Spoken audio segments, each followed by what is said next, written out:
So practice one is called Wear Glasses That Work, and it's practice one for a reason. The other practices you can go to in any order that resonates with you, but go to practice one first, because the way we see things, our paradigm of the world, shapes everything else, including it shapes all of the other practices. What I mean by that is what we see determines everything we do, and of course we know our behaviors, what we do, gives us the results we get. So for example, if I'm kind of a control freak, if I'm a micromanager, how do I see my team? Well, I see them as incompetent, as maybe lazy, as not as smart as I am. And so if that's how I see my team, what kinds of things do I then do? I hover over them, I criticize, I make them fearful of making a mistake. And if I have this team that is constantly criticized and being double and triple checked, what kind of results does this team get? Probably poor, mediocre at best.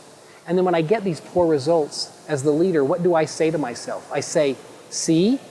I imagine if I hadn't hovered over them, imagine how poor the results would have been after that. And so it's this self-fulfilling prophecy, but it all starts because of the way I'm seeing my team.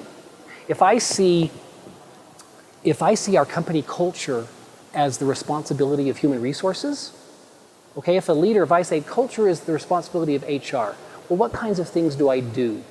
I'm pretty hands-off. I say, hey, HR's got that. They'll do the annual survey, they'll do a company picnic, they'll do a newsletter. And what kind of results do we get? Probably okay. That's how a lot of leaders view their company culture. But if as a leader I see our culture as my responsibility and the responsibility of all of our leaders, then what do I do? Well, we're very hands-on. Every leader knows that every day she or he comes to work, they're responsible for the culture in the way they interact with the employees, in the way they recognize, in the way they collaborate, in the way they support. And then what kind of a culture do we have?